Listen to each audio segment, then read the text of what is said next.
Un ensemble de vêtements de pluie, de la toile où il est, manquait, suggérant qu'au moins l'un des gardiens était sorti, pour une raison inconnue. Il n'y avait aucun signe de lutte ni de violence, seulement un silence glaçant et une question obsédante. Que diable était arrivé aux 3 gardiens du phare?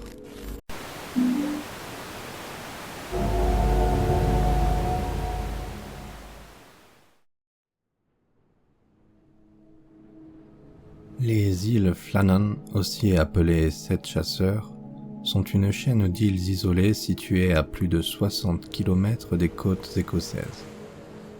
Ces îles inhabitées, dressées au milieu de l'impitoyable Atlantique Nord, ne sont accessibles que par bateau privé ou via de rares excursions organisées.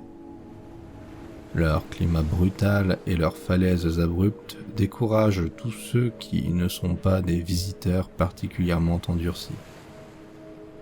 La plus grande de ces îles lointaines est connue sous le nom de Anchelan Mor. Les naturalistes la considèrent comme un sanctuaire pour les oiseaux marins, notamment le macareux moine de l'Atlantique, la mouette tridactyle et le cormoran huppé. Mais Anchelan Mor fut aussi le théâtre de l'un des mystères les plus déroutants et troublants du XXe siècle. Le phare des Flannan fut construit entre 1895 et 1899 afin de guider les navires à travers les eaux traîtresses de l'Atlantique Nord. Conçu par David Alan Stevenson et culminant à environ 23 mètres, ce phare représentait une véritable prouesse d'ingénierie. Sa construction, menée au milieu des vents violents et des mers déchaînées, pourrait à elle seule être considérée comme un exploit. Le phare fut allumé pour la première fois le 7 décembre 1899. 3 gardiens à temps plein furent alors affectés au poste: James Ducat, Thomas Marshall et William Ross. Cependant, durant l'hiver 1899, William Ross fut frappé par une maladie particulièrement invalidante. Il fut temporairement remplacé par un homme nommé Donald MacArthur. La routine quotidienne des gardiens consistait à entretenir le phare, à s'assurer que le feu fonctionnait correctement et à consigner les conditions météorologiques ainsi que tout événement notable. On attendait d'eux une fiabilité exemplaire et une ponctualité absolue. Et pendant plus d'1 an, ils furent irréprochables. Mais le 15 décembre 1900, les entrées du journal de bord cessèrent soudainement et inexplicablement. 3 jours plus tard, le 18 décembre, un vapeur en route de Philadelphie vers l'Écosse signala que le phare des îles Flannan était éteint. Le rapport ne fut pas traité immédiatement en raison de conditions météorologiques extrêmement sévères qui retardèrent toute intervention. Ce n'est que le 26 décembre qu'un navire de relève put enfin être envoyé vers l'île. À son arrivée, l'équipage s'attendait à découvrir un simple problème technique. Mais lorsqu'ils atteignirent la tour monolithique avoisinant les 30 mètres de haut, ils la trouvèrent complètement abandonnée. La grille d'entrée et la porte principale étaient fermées. Les lits étaient défaits.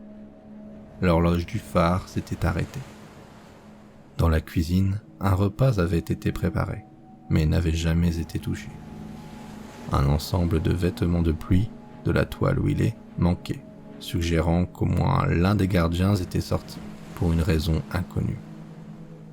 Il n'y avait aucun signe de lutte ni de violence, seulement un silence glaçant et une question obsédante.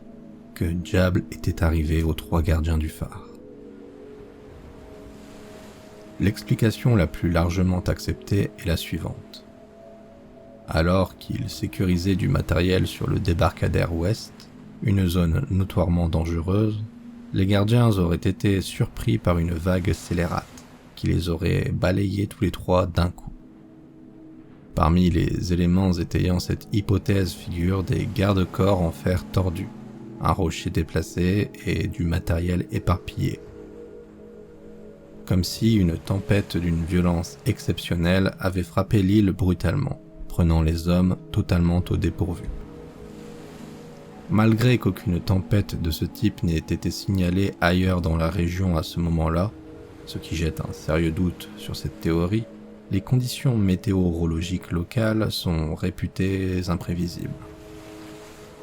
Il est donc possible qu'une tempête extrêmement localisée, ou une vague anormale, ait frappé les abords du phare sans être détectée ailleurs, emportant les gardiens vers une mort certaine.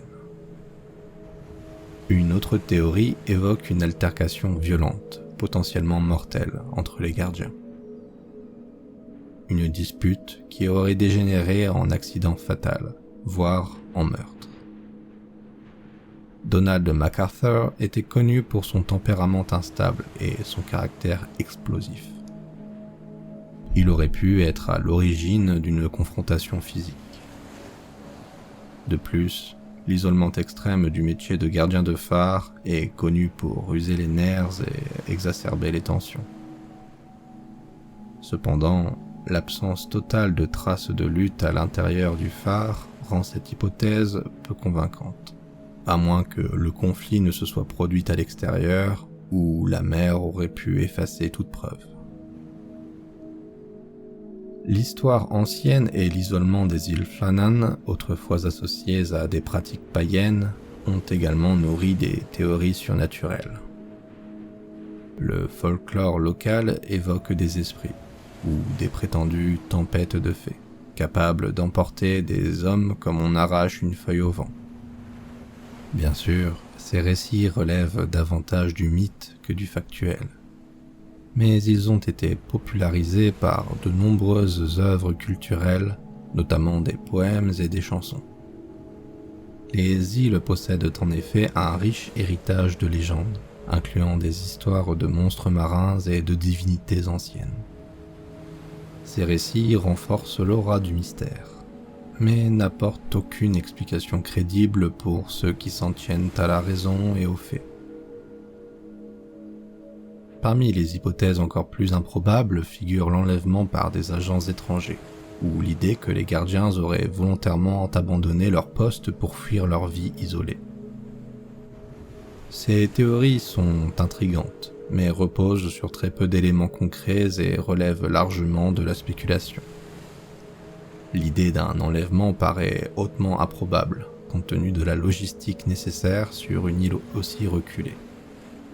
Elle peut séduire les amateurs de récits d'espionnage, mais aucun contexte géopolitique ni aucun mobile crédible ne vient l'étayer.